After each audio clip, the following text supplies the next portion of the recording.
was a gloomy evening at St. Bernard's Hall, a place that once echoed with laughter, camaraderie, and the stories of a bygone era. Today, however, it was shrouded in sorrow. The hall was packed with old classmates, friends, family, and colleagues who had come to pay their respects to the late Chief Michael Ajayi.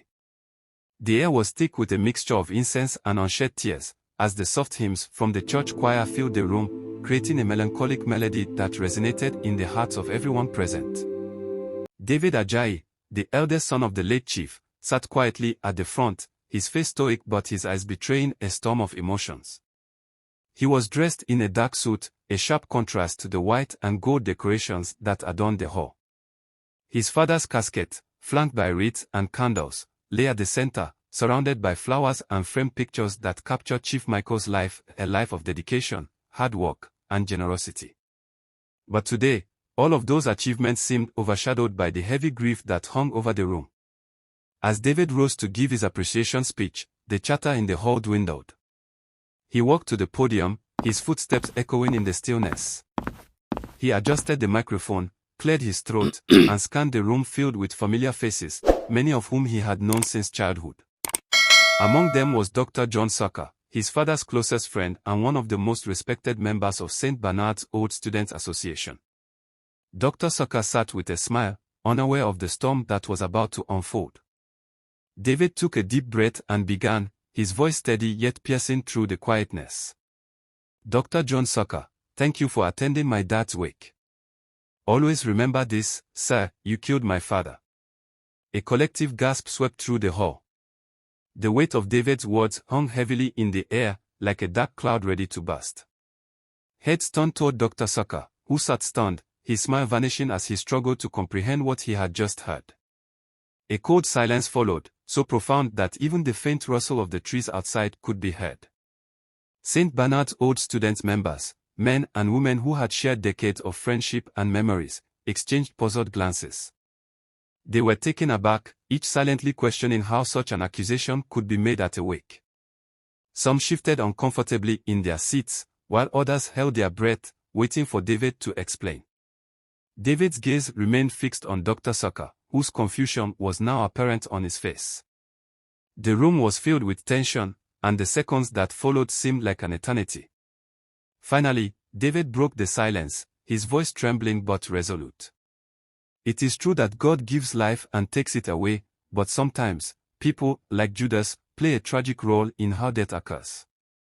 My father's trust and respect for Dr. Saka, who happened to be one of his best friends, led to his early grave.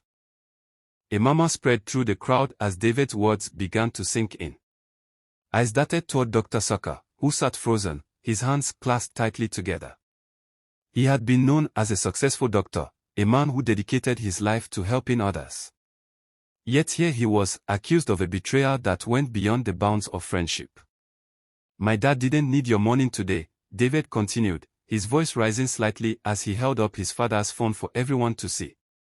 He needed you to honor him while he was still alive by answering his calls.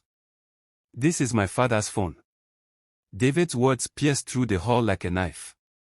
The call logs and messages were undeniable evidence of a relationship that had deteriorated, of promises made and broken. As David spoke, he recounted the number of times his father had reached out, desperate for the support of a friend he had once trusted with his life. With each word, the room seemed to close in on itself, suffocating under the weight of guilt and regret. Dr. Saka sat in stunned silence, his face growing pale as David laid bare the heartbreaking truth of his father's final months. The atmosphere was thick with unspoken questions, each guest wrestling with their own emotions, torn between shock, sympathy, and anger. David's voice grew softer as he neared the end of his speech, his eyes glistening with unshed tears. On the morning he died, he said, I made a mistake trusting John, but why didn't he help? My father never got an answer to that question, but maybe, Dr. Saka, you can answer to others who may need your help in the future. Thank you for coming today, though it feels like a belated honor. David's powerful words hung in the air as he turned to the audience, challenging them to reflect on their own lives and the impact they had on those around them. The hall was filled with the sound of quiet weeping, and even those who had never met Chief Michael felt the sting of his son's words. Tears streamed down Dr. Saka's face, a silent acknowledgement of the pain and betrayal he had unintentionally inflicted.